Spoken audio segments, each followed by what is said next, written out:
All right, so you're prepping for a psychologist interview and want to, like, totally nail it. Oh, yeah, it's a big one. This is where all that hard work and, those years of study really pay off. Big time. And we're going to help you do just that today with some really fantastic resources from RoleCatcher.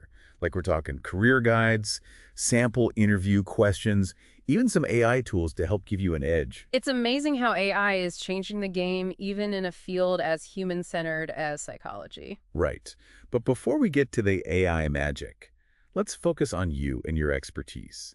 Because at the end of the day, you're not just answering questions, you're showcasing your passion and all that knowledge you've gained. Exactly. You want to show them who you are as a psychologist. Okay, so let's dive into some of those common interview questions and figure out how to really knock their socks off, shall we? Let's do it. One that comes up a lot is, can you walk us through your experience working with diverse populations? Yeah, that's a big one these days. They Yeah. really want to see your cultural competence. For sure. It's not enough to just say, oh yeah, I'm culturally sensitive. They want to see it in action. So what kind of examples would really impress them?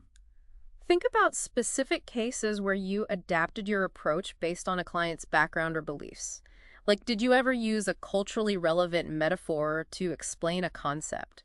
Or maybe you learned about a client's traditional healing practices and incorporated those insights into your treatment. Oh, that's good.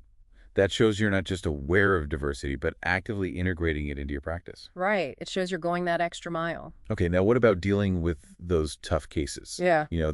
How do you handle difficult or resistant clients question? Not every therapist has had them. For sure. Yeah. So how do you answer that one without sounding like you're, going to lose your cool?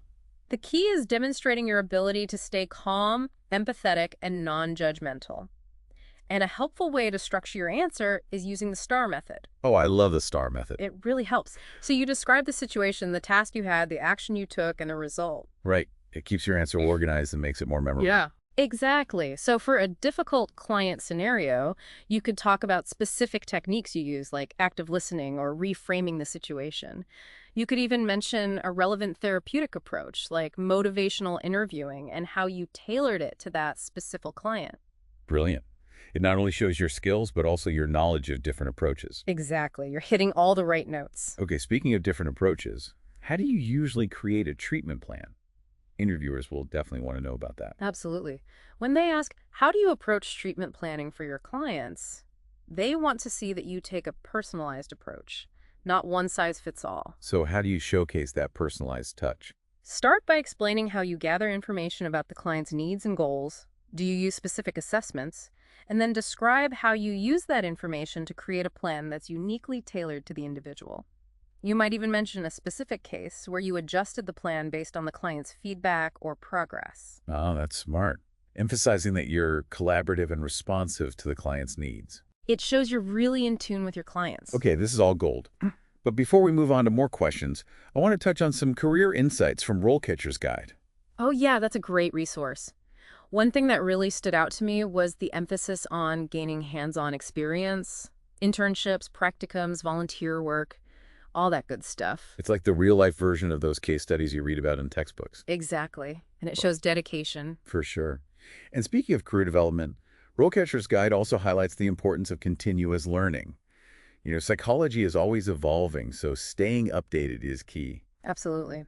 Mentioning your commitment to professional development, whether it's attending workshops, reading journals, or even pursuing additional certifications, shows you're invested in staying at the forefront of your field. That makes a lot of sense. Oh. Okay, let's get back to those interview questions. I'm particularly curious about how you'd handle this one. How do you ensure that your clients feel heard and understood during therapy? It's all about creating that safe space, right? It is. This question is a chance to showcase your active listening and empathy skills. Instead of just saying, I'm a good listener, give concrete examples like, do you use reflective listening techniques? Do you validate the client's feelings even if you don't agree with their actions? Those are really good examples. It's all about showing, not telling. Right.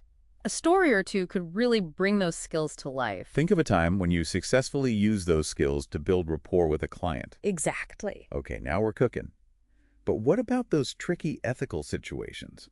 How do you answer the dreaded, how do you handle ethical dilemmas question? This one's all about demonstrating your integrity and knowledge of professional guidelines. Be prepared to discuss your decision-making process, emphasizing how you prioritize the client's well-being while adhering to ethical standards. It's like walking a tightrope sometimes. It can be.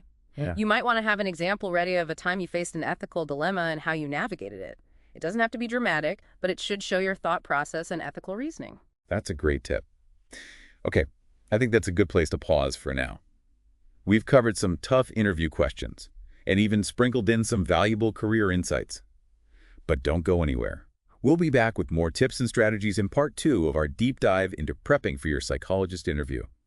And we're back for part 2 of our psychologist interview deep dive.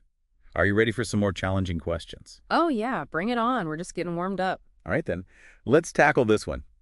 How would you incorporate family members or significant others into the therapeutic process?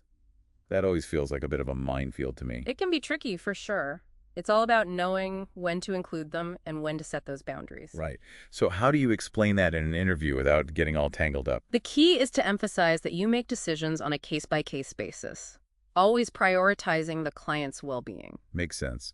But how do you actually convey that in your answer? You can walk them through your assessment process. Explain how you determine if family involvement would be beneficial or potentially harmful. Oh, I see. Like what factors would you consider? You could mention things like the client's age, the nature of their issues, and the family dynamics at play. Right. It shows you're really thinking it through. Exactly. And you can even talk about different levels of involvement. Maybe a family therapy session is appropriate, or sometimes you just need to gather some information from a family member.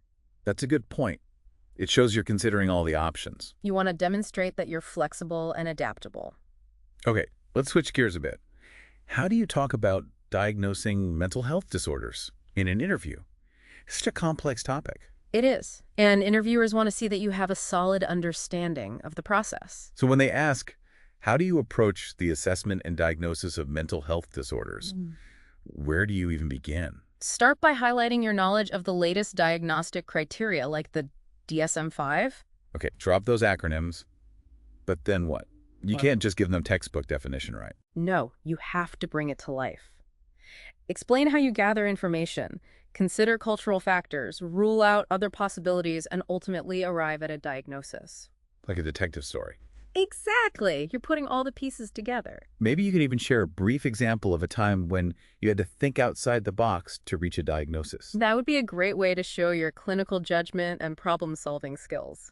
All right, before we move on to our final thoughts, I want to circle back to RoleCatcher's AI for a moment. Oh, yes. It's such a valuable tool. I mean, it's not just about prepping answers.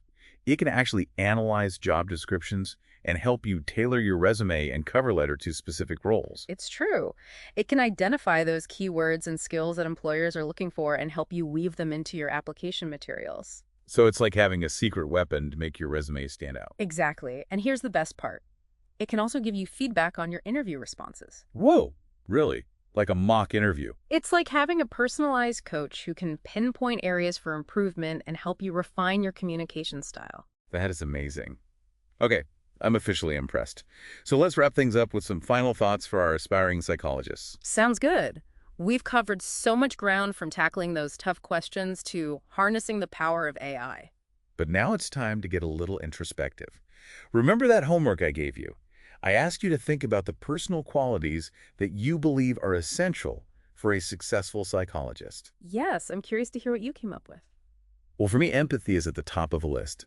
Being able to truly understand and connect with another person's experience, even if it's very different from your own, is so powerful. Absolutely. Empathy is the foundation of any good therapeutic relationship. What about you? What qualities stand out to you? I'd say resilience is crucial. This field can be tough emotionally, so you need to be able to bounce back from challenges. Oh, that's so true.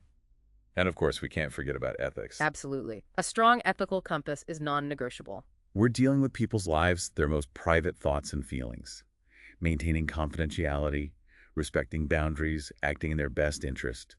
It's all paramount. It's about having integrity. And that integrity shines through in everything you do, not just your words, but your actions and your presence. Welcome back to the final part of our psychologist interview, Prep Deep Dive. I hope you're ready for some more insightful discussion. You bet. We've covered a lot of ground in the first two parts. For sure. But now it's time to shift gears a bit. Remember that homework I gave you last time? You mean thinking about the personal qualities that make a great psychologist? Exactly. Yeah. I'm really curious to hear what you came up with. Well, one that immediately springs to mind for me is resilience. This field can be pretty emotionally demanding, so being able to bounce back from challenges and setbacks is Oh, crucial. yeah. Resilience is so important. It's like having that inner strength to keep going even when things get tough. And it's not just about handling your own emotions, it's about being there for your clients, providing that steady support even when they're struggling. Absolutely. You have to be that rock for them. What about you? What other qualities stood out to you? I'd say empathy is right up there with resilience. Being able to truly understand and connect with another person's experience, even if it's completely different from your own. That's what makes a great psychologist. I couldn't agree more. Empathy is the foundation of building trust and rapport with your clients. It's about creating that safe space where they feel heard and understood. And it's not just about feeling empathy, it's about expressing it, letting your clients know that you get them, that you're right there with them on their journey. It's about showing them that they're not alone. Exactly. And of course, we can't forget about ethics. Oh, absolutely. A strong ethical compass is non-negotiable in this profession. We're talking about people's lives, their innermost thoughts and feelings. It's a huge responsibility. We have to maintain confidentiality, respect boundaries, and always act in our clients' best interests. It's about having integrity and upholding the highest standards of professional conduct. And that integrity should shine through in everything we do, not just our words, but also our actions and how we present ourselves. I love that. It's about walking the walk, not just talking the talk. Right. It's about being authentic and genuine, both inside and outside the therapy room. So as you head into that interview, remember all the amazing preparation you've done. You've got the knowledge, the skills, and now you've really tapped into the heart of what makes a great psychologist. You've got this. Let your passion shine through. Be confident. Be yourself. And most importantly, remember why you chose this path. Because at the end of the day, it's about making a difference in the world one client at a time. And never forget that. That's some great advice. Yeah. Well, I think that just about wraps up our deep dive into psychologist interview prep. I hope it's been helpful. I think so too. Yeah. Thanks for joining me today. It's been a pleasure. The pleasure was all mine. And to all you aspiring psychologists out there, best of luck with your interviews. Go out there and make us proud.